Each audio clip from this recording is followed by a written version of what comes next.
자, 오늘은 제가 좀 강한 마음으로 말씀을 전하려고 합니다. 여러분, 사울과 다윗 둘 중에 하나를 여러분 선택을 하셔야 한다는 마음으로 보시고, 적어도 여러분이 가게나 시장이나 어디에서든지 여러 물건을 사려고 할 때 이것이 좋은지 저것이 좋은지를 가릴 능력이 있고 그것을 사용해 본 경험이 있다면 오늘 이 시간에 이 말씀 앞에 분명하게 핑계하지 마시고 이 말씀 잘 들으셔서 그래서 바른 선택하시고 오늘 예배가 여러분에게 복되시기를 바랍니다. 그리고 더 이상 하나님의 속을 새기는 성도가 아니라 하나님이 기뻐하시는 성도가 되도록 이번 기회가 그렇게 되셨으면 좋겠습니다. 자, 어느새 연말이 되었습니다. 이맘때면 교회마다 직분자 임명을 위해 많이 기도하고 또 기도하는 시기입니다. 기도한다는 것은 하나님의 뜻을 앞세운다는 의미입니다. 자, 오늘 본문의 사울 왕과 다윗 왕의 언급이 바울 사도를 통해서 하나님께서 이렇게 되어 있는데 여러분께 한번 질문하겠습니다. 사울 왕은 누가 세우셨어요? 분명히 하나님이 세우신 거 맞죠? 그러면 다윗 왕은 누가 세웠어요? 역시 하나님이 세우셨어요. 이 둘은 겹치는 세상을 살았습니다. 불과 한 20여 년 정도 차이가 있는 것 같아요. 그런데 사울 왕이 집권자였을 때 다윗도 왕으로 세우는 왕이 2명이 된 적이 있죠. 그런데 둘 다 똑같이 하나님께서 왕으로 세우셨지만 그들의 결과는 판이했고 예수님께서 세상에 태어나지 않았으면 좋았을 뻔했다라고 지명하신 가룟 유다 같이 저는 차라리 사울이 왕이 되지 않았으면 어땠을까라는 생각을 해봅니다. 마찬가지로 우리가 하나님의 교회의 직분자로 세움을 받았다는 것, 이 직분은 사명입니다. 이 사명을 맡은 것이 차라리 그냥 안 맡은 게 어땠을까 싶은 사람도 있거든요. 교회 중직자일수록 더 그래요. 뿐만 아니라 무슨 그러면 교사나 찬양대원들은 허랑방탕하게 해도 되냐? 그게 아닙니다. 하나님으로부터 나온 출처가 하나님이라면 모든 게 거룩하고 모든 것이 우리에게는 정말 중요하고 귀중한 것이죠. 그러므로 사울과 다윗의 이 문제를 우리는 오늘 함께 사울 왕과 다윗 왕을 비교하면서 하나님께서 우리에게 제시해 주신 이 문제를 통해서 하나님의 인격성을 배우게 될 텐데 하나님은 어떤 분이냐? 먼저 바로 사람의 행위에 반응하시는 분이다. 이 또렷하고도 엄중한 사실입니다. 제가 우리 무선용환교회 교우들에게는 얼마나 많이 반복하는 말씀인지 몰라요. 하나님은 인격자이시다.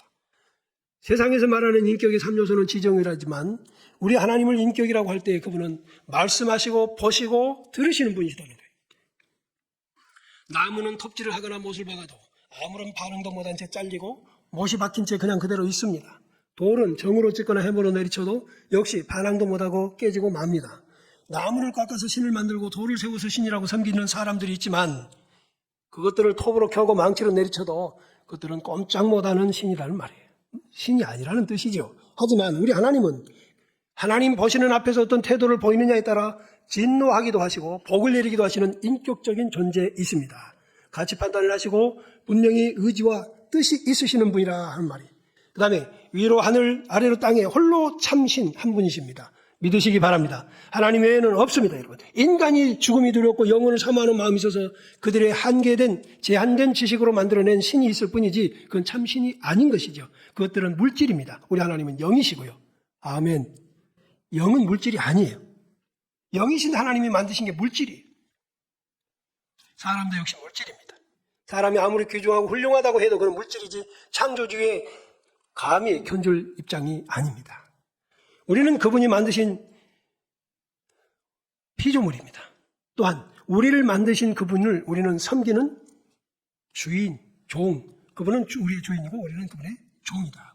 다니엘 2장 21절에 보면 그는 때와 기한을 변하시며 왕들을 폐하시고 왕들을 세우시며 지혜자에게 지혜를 주시고 지식자에게 총명을 주시는도다 라는 말씀이 있습니다. 세상의 역사, 곧 말해서 우리가 학교에서 배웠던 세속사 속에서는 왕이 세워지고 폐하지고 하는 것을 전부 무력과 관련되고 정치적 수법이라고 생각하지만 성경에서는 그렇지 않습니다. 성경에는 그 모든 과정을 통찰하시는 하나님의 허락과 뜻이 있다 그 말입니다. 이게 바로 믿음으로 세상을 보는 영안이 열린 자의 표현인 것이죠. 현대인 중에는 인생을 바르게 살고 성공하고 싶어서 온갖 지혜를 찾지만 진정한 지혜는 나무나 돌로 사람이 만든 신이 아니라 도리어 우리를 만드신 하나님을 바르게 섬기고 그 말씀을 따라 순종하는 삶, 그것이 참 지혜라고 분명히 깨닫기를 바랍니다. 거기에 인생에 성공하는 길이 있습니다. 그리고 인생살이를 지혜롭게 하는 방법이 거기에 있습니다. 그러므로 우리는 직분자가 되는 것도 좋지만 그 일에 기도하고 마음을 모아서 잘 감당하는 것이 더욱 복된 일입니다. 은혜 받기 전보다 받은 후가 더 어렵다고 제가 늘 강조했습니다. 가난할 때 도적이 가져갈 거 없습니다. 그러나 부자가 되어 집에 이것저것 많을 때 항상 조심하고 경계해야 하는 것처럼 은혜를 받으면 시기 질투하는 악한 사탄의 역사가 있다는 거예요. 사탄은 우리에게 하나님께서 맡겨주신 직분이나 은혜를 몹시 부러워하고 시기 질투하고 있습니다. 이 직분은 우리가 별것 아니네 할지 모르지만 사탄은 결코 그렇지 않습니다. 직분은 인정받은 자에게 주시는 것이기 때문에. 그래서 하나님께 인정받았다고 하는 것은 직분은 높고 낮음의 문제가 아니라 그 직분 자체가 귀한 것입니다. 직분을 하찮게 여기지 않기를 기도하십시오. 뿐만 아니라 그 직분은 사명일 뿐 아니라 기회이어서 이 세상에서뿐 아니라 영원 세계인 천국에서까지 칭찬과 영광과 존귀를 얻게 되는 특별한 기회인 것이지요. 그런데 사탄은 우리의 정신을 흐리게 만들어서 그 귀한 일들을 무가치하게 여기도록 혼선을 일으킵니다. 하나님께서 우리에게 형상을 주시고 인격을 주신 하나님이신데 우리의 판단과 선택에 대한 결과를 통해서도 그분은 영광을 받으세요. 우리에게 인격을 주셨잖아요. 이것이 저것이 더 가치가 있는지 비교할 능력을 주셨단 말입니다. 그런데 사울 왕에게도 그것을 주셨고 다윗 왕에게도 주셨습니다. 그런데 말입니다. 그것을 잘못 활용을 하면 사울 왕처럼 되고 잘 활용해야 다윗 왕처럼 된다는 사실을 먼저 우리에게 보여주신 것입니다. 그래서 사울을 비참하게 죽게 하신 하나님이 나쁜 게 아니라 기왕에 인격을 주시고 기회를 주셨던 그 기회를 선용하지 못한 사울의 비참함이 하나님께는 아무런 항변할 거리가 되지 못했습니다. 사무엘상 31장에 사울 왕의 일가가 멸망한 내용이 나옵니다. 블레셋과의 전쟁에서 그날 아버지와 세 아들이 죽습니다. 아버지 사울은 블레셋 군사들에 의해 죽은 것이 확인이 됐음에도 불구하고 목을 잘라버립니다. 그리고 그 몸을 가져다가 벽에다가 못을 박아서 걸쳐놓습니다. 여러분 이렇게 되지 않기를 기도하시는 게 좋을 것 같아요. 사람이 아무리 못된 짓을 했어도요, 죽은 후에는 그래도 예의를 갖추는 것인데 어쩌다 이렇게까지 됐을까요? 하나님은 선하십니다. 하나님은 은혜로우시고 오래 참으십니다. 사울에게 얼마나 많은 세월이 주어졌고 얼마나 많은 기회가 주어졌을까. 마치 지금 우리에게 주신 기회, 우리에게 주신 은혜가 그거예요. 지금 이 삶이, 지난 한 해가 우리에게 그러한 기회였습니다. 하나님께서는 아론의 아들이요, 역시 제사장인 나답과 아비후, 무슨 말인지 아시겠죠?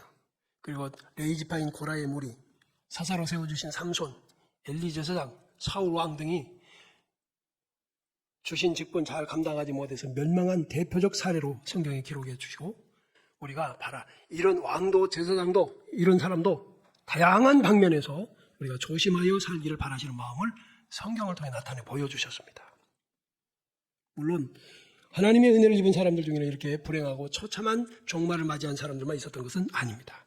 성경에 널리 알려진 인물들은 물론이고 소문으로 들려온 것을 믿어서 정탐꾼을 숨겨주고 자기 가족까지 구원한 여리고 기생 라합, 민족 말살의 위기에서 그 민족을 구출하기 위해 목숨을 내걸고 마침내 승리한 고아 소녀 에스더, 또한 자기 민족을 떠나서 여호와의 백성으로 나온 이방 여인 룻 등등은 이름도 별로 없는 사람들 같지만 하나님 앞에서 어떠함을 가졌느냐에 따라 그들은 자기뿐 아니라 자기 가족과 민족까지 구원하는 사람이 될 수 있다는 사실입니다. 할렐루야. 사울도 왕이고 다윗도 왕입니다. 그러면 그 둘 사이의 차이점은 뭔가? 다름 아닌 여호와 하나님이 함께 하시는지의 여부예요. 여호와께서 함께 하신다는 의미는 오늘날 표현으로 성령 충만과 그렇지 않음의 비교입니다. 우리 한국교회가 성령 충만을 자꾸 능력 위주로만 생각하지만 여러분, 하나님을 그렇게 도구로 표현하지 마시고 하나님은 인격자이십니다. 로마서 8장이 성령장인데 로마서 8장에 나타난 성령 충만의 의미는 하나님 우리를 지배하신다는 뜻이고 또 하나는 우리를 인도하신다는 뜻입니다. 그 인도는 내가 가고 싶어하는 곳을 가게 해주는 가이드가 아니라 하나님께서 가야 할 길을 제시해 주시고 그 길로 우리를 이끌어 가신다는 뜻인 줄로 믿습니다.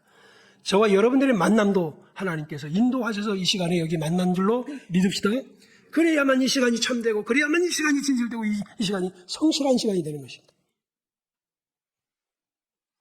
사무엘상 16장 14절 여호와의 영이 사울에게서 떠나고 여호와께서 부리시는 악령이 그를 번뇌하게 한지라. 여러분, 사울왕은 악령, 다윗왕은 성령이십니다. 여러분은 어디에 속했습니까?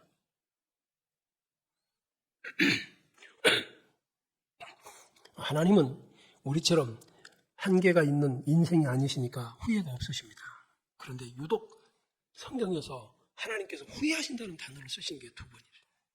사울왕은요, 사울을 왕으로 세우신 것을 후회한다고 말씀하셨어요. 민수기 23장 19절에서 분명히 말씀하시거든요. 하나님은 사람이 아니시니 거짓말을 하지 않으시고 인생이 아니시니 후회가 없으시도다. 그런데 내가 사울을 왕으로 세운 걸 후회한다. 사무엘상 15장 11절에 보면 내가 사울을 왕으로 세운 것을 후회한다. 왜 후회하냐? 그가 돌이켜서 나를 따르지 않는다. 돌이켜서 나를 따르지 않는다는 말은 등을 보인다는 뜻입니다. 하나님 앞서가 버린다는 뜻입니다. 하나님께 묻고 하나님 뒤에 따라오고 하나님 가라시는 곳으로 가야 될 텐데 그렇지 않나? 또한 내 명령을 행하지 아니했다. 그렇게 버림을 통보받은 사무엘은 자신이 세웠던 사울 왕이 하나님께 버림받는 그 과정을 통해 너무나 마음이 아파서 근심하여 온 밤을 여호와께 부르짖었다. 부르짖었다. 여러분과 제 삶이 누군가에게 고통이 되지 않았으면 좋겠어요. 정말. 그리고 나서 사무엘상 15장 35절에 보면 사무엘이 죽는 날까지 사울을 다시 가서 보지 않았더라 그랬어요. 여러분, 이게 무슨 말인가 하면요, 우리도요, 하나님이 버리신 사람은 우리도 보지 말아야 돼요. 여러분 중에 하나님보다 사랑이 많은 사람은 없습니다. 아멘. 우리의 행동 기준, 행동 강령은 하나님이 기준이에요.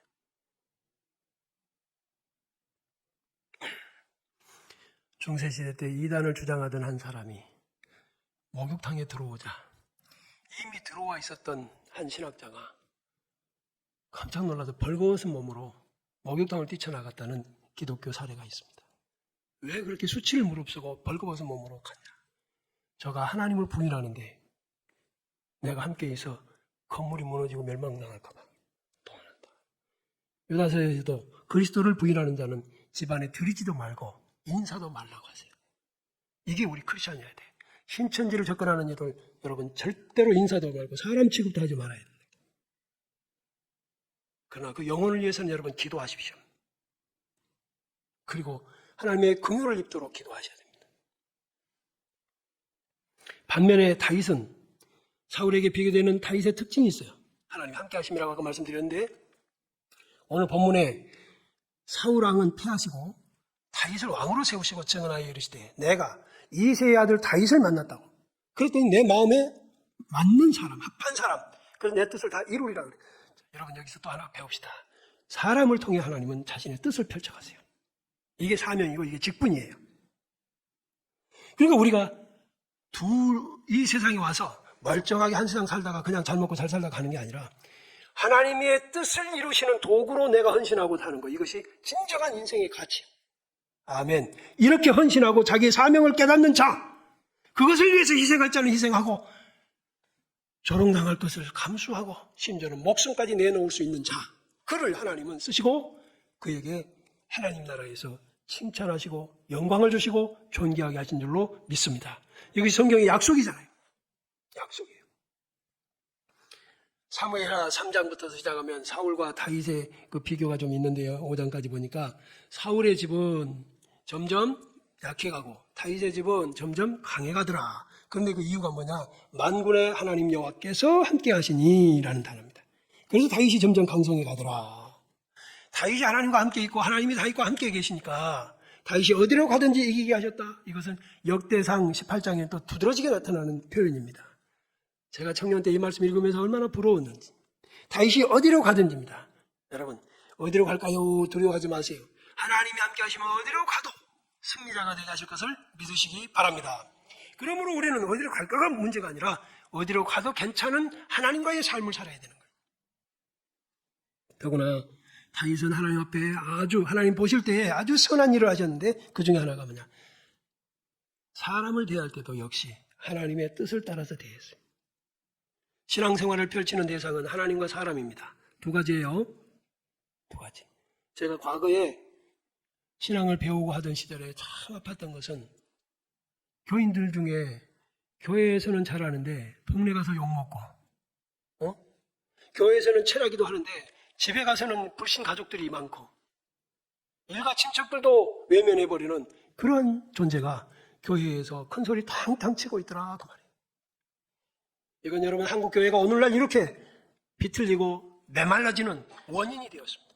그러나 진정으로 우리 하나님은 인격적이고 그 인격을 우리에게 나눠주셨으므로 우리도 하나님처럼 살아가야 됩니다. 예수님을 닮아가는 것이 신앙의 최종 목표가 아니라 결과입니다. 여러분. 여러분이 신앙생활 잘하시면 여러분의 인격이 닮아 있게 돼 있어요. 자, 참깨를 짜면 뭐가 나온다고요? 참기름과 깻묵이 나온다고. 참기름은 신앙이라고 한다면 깻묵은 도덕과 윤리입니다. 신앙생활에 도덕과 윤리가 열매로 부산물로 나오지 않는 사람, 비도덕 비윤리성을 가진 사람, 참신앙 아닙니다. 어떤 이들은 교회 안에서만 잘하면 된다. 이건 광신도예요. 미친 사람이란 말이에요. 그러나 하나님이 사랑하시는 사람들에게까지도 정의와 공의를 행하는 것, 인격적인 신앙생활입니다. 그래서 역대상 18장 14절에 보면 다윗이 왕이 되어가지고 온 이스라엘을 다스릴 때 모든 백성에게 정의와 공의를 행했다 그랬어요. 정의와 공의가 거기서 거긴 같지만 정의는 분배에 있어서의 기준, 원칙을 말하는 것이라면 공의는 판단할 때 있어서의 기준이고 원칙입니다. 우리는 분배를 할 때도 힘의 논리 때문에 어떤 사람이 많이 주고 적게 주고가 나타나지만 다윗은 그렇지 않았다 그 말입니다. 또 판단할 때 누가 죄를 지었는지 아닌지를 판단할 때도 원칙이 있어서 유전무죄, 무전유죄가 아니라 그는 어느 누구라도 범죄자는 범죄자로 취급할 수 있는 자. 나라는 공의가 굳게 설 때 그 집권자가 안정을 찾는 것입니다. 하나님 우리의 행위에 반응하십니다. 지금도 우리에게 그러한 기회를 주셨습니다. 그 기회를 여러분 사울처럼 쓸 건지 다윗처럼 쓸 것인지 우리에게 달렸습니다. 다만 하나님은 우리의 낯을 보시는 분이 아니고 우리가 행한 대로 반응하시는 분이신 것을 다시 한번 강조합시다. 우리 같은 소시민이 부러운 위치에 있는 두 사람, 무조건 부러울 것이 아니라 잘 감당해야 복이 된다는 교훈 마음에 새겨야 됩니다. 어떤 사람이 로또 복권 탔으면 했는데 탔어요. 그랬는데 거기서 성실하게 복을 누린 사람보다는 그것 때문에 수년 후에는 인생이 더 망가져버린 결과를 우리는 알고 있지요. 여러분, 우리에게 주신 사명, 우리에게 주신 직분이 우리에게 복됐으면 좋겠습니다. 하나님은 사람에게 사명이나 주셔서 직분을 주셔서 그 뜻을 이루어 가신다고 말씀을 드렸는데 또 하나의 사례가 사울왕에게서 드러납니다. 하나님은 계획이 있으셨어요. 이스라엘 백성을 애굽에서 이끌고 나오셨는데 그들이 광야를 지날 때 행로에 고나고 지치는데 그 틈을 타서 아말렉 민족이 쳐들어와서 그들을 괴롭혔잖아요. 그 하나님께서는 그들을 싹 없애버리려고 하셨는데 사울왕에게 명령하시는 거예요. 짐승 새끼 하나도 남기지 말고 없애라. 근데 그렇게 했어요, 안 했어요? 이겁니다. 지금도 하나님은 모종의 뜻을 저와 여러분들을 통해서 이루어가고 펼쳐가시려고 합니다. 그런데 우리가 사울왕처럼 내 계획이 있고 내 욕심이 있어서 그래놓고 핑계와 변명을 늘어놓는 거예요. 하나님 아버지 다 아시는데. 우리 기독교인들은 핑계나 변명보다 사과할 용기를 갖도록 기도하는 게 더 중요합니다. 그게 지혜예요. 핑계와 변명은 절대로 지혜롭지 못한 일이에요. 왜? 하나님은 다 알고 계시는데. 예배 시간에 오늘 늦었으면 다음 주에는 10분 더 나오면 안 늦게 되잖아요. 다음 주에도 또 그렇게 나와.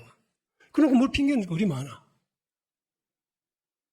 내가 할 수 있는 일 해낼 수 있도록 지혜를 달라고 기도하고 교회에서 이걸 맡기셨다니 나는 이거 감당할 수 없는데 하나님 어떻게 하면 좋아요? 감당할 수 있게 해주시라고. 세상에 우연은 있다? 없다. 있다예요? 없다예요? 우연은 없습니다. 우연은 없다. 우연이라는 단어는 주인이 없는 일이 무조건 일어난다는 뜻이잖아요. 원인 없이 일어나는 일. 그러나 아닙니다. 하나님은 계시니 모든 것에서 하나님이 주인이시고 하나님의 계획이 있으신데 어찌 우연을, 여러분 그런 단어는 기독교에는 쓰면 안 돼요. 이런 불순종이 겹쳐질 때 하나님은 이제 드디어 후회하시고 그를 버리기로 작정하셨는데 여러분, 근데요 그 와중에도 사울은 자기를 위해서 기념비를 세우세요. 갈멜에다가 기념비를 세우세요. 정말 이상한 사람이에요. 이게 무슨 말인가 하면요, 우리에게 또 하나 교훈이 되는데, 잘못을 지적받았을 때 회개하지 않으면 이렇게 되는 겁니다. 회개하셔야 돼요. 잘못 지적받았을 때 회개하고 고쳤더라. 무슨 기념비가 어디 있어. 신하들이, 부하들이 아첨 하고 아부하느라고 기념비 세우자고 할지라도 지금 내가 그럴 정신이 어디 있느냐. 하나님 앞에 살고 죽고 할 경계가 있는데. 요즘 크리스천 중에는 점치는 사람들도 있대요. 믿기 어려운 소식입니다. 매우 충격적인 일이 아닐 수 없습니다만 본문에서요, 아까 뭐라고 하셨죠? 사무엘상 15장에서는 이렇게 말씀하세요. 여호와께서 번제와 다른 제사를 그의 목소리를 청종하는 것을 좋아하신 것 같이 좋아하시겠습니까? 순종이 제사보다 낫고 듣는 것이 수양이 기름보다 낫다고 하세요. 그러면서 하나님께 거역하는 것은 점치는 죄와 같고 또한 거듭에서 고집을 부리며 불순종하는 것은 우상에게 절하는 것 같다 그랬어요. 자, 제가 좀 전에 점치는 크리스찬 그랬어요. 깜짝 놀란 분들 계실 텐데요. 나는 안 했어. 어찌 그런 사람이 있노? 할지라도 여기에서 보세요. 불순종은 못 같다고. 고집은 뭐라고? 회개하지 않는 것이 뭐라고? 바로 그게 점치는 것 같고 우상에게 절하는 것 같다고 그랬어요.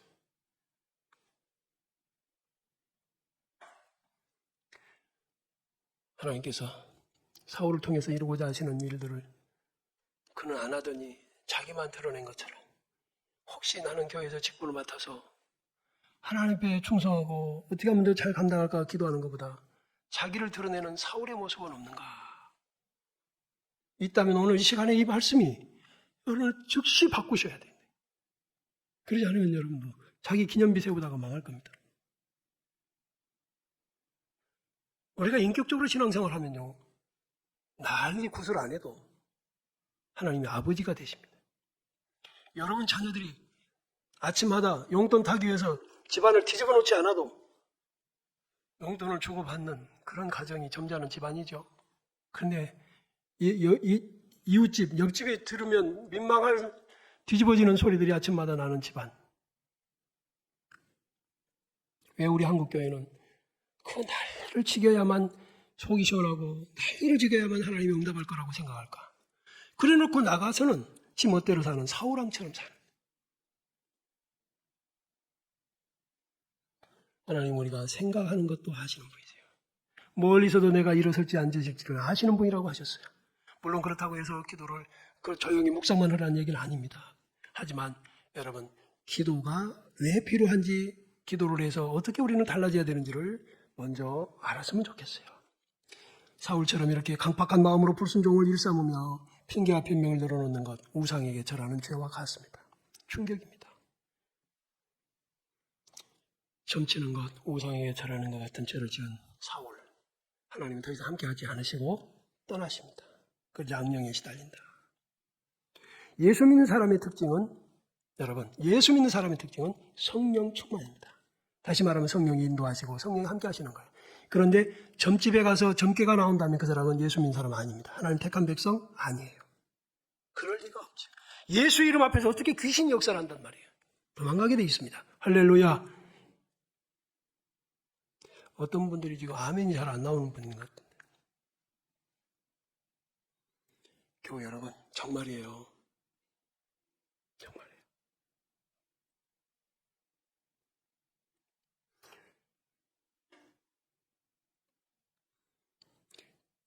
이제 결론적으로 다윗을 봅시다. 다윗은 사울과 정반대입니다. 하나님을 경외하고 하나님을 사랑하는 일생을 보냅니다. 물론 그도 인생이기에 흠도 있지만 최선을 다해서 하나님을 섬기는 일에 하나님 보시기에 만족하신 자예요. 그래서 하나님은 사울을 통해서는 우리에게 경계하시지만 다윗을 통해서는 권고하십니다. 너희들도 이렇게 해라. 아멘. 다윗처럼 살아야 된다.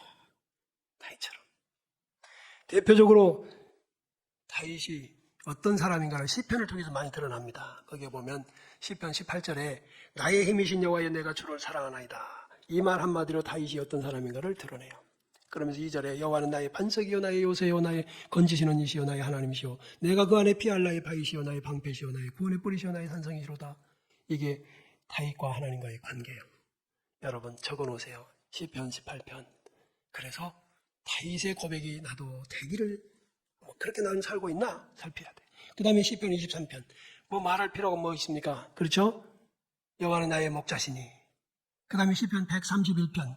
여호와의 내 마음이 교만하지 아니하고 내 눈이 오만하지 아니하오며 내가 큰 일과 감당하지 못할 놀라운 일을 하려고 힘쓰지 아니하리다. 실로 내가 내 영혼으로 고요하고 평온하게 하기를 젖된 아이가 그 어머니의 품에 있음 같게 하였으니 실로 내가 내 영혼이 젖된 아이와 같도다. 여러분 하나님 떠나 큰일 이루지 말고 하나님이 여러분을 통해 큰일 하시도록 기회를 드리시기 바랍니다. 하나님을 떠나서는 아무것도 할 수 없어요. 사실상 사람들이 보기에는 큰일 했다고 할지라도 그거 무너지는 것은 모래성 같은 것입니다. 인생이 무너지고 가정이 무너지는 것이죠. 그러나 하나님께서 주시는 큰일을 이룬 사람들은 후손이 복됩니다. 하나님께서 큰일을 맡기신 자들은 다른 사람을 살립니다. 다른 사람에게 선한 영향력을 끼치는 사람이죠. 우리 그렇게 살아갑시다. 이 두 사람 서로에게 막대한 영향력을 끼치는데 정말 아이러니한 것은 사울은 다윗 때문에 망하는 길을 가고 다윗은 사울 때문에 점점 잘 되는 길을 갑니다. 여러분도 둘 중 하나예요. 기왕이면 곁에 두시는 사람 때문에 점점 잘 되시기 바랍니다. 다윗은 사울을 매우 인격적으로 존중하고 살았지만 망해가 사울은.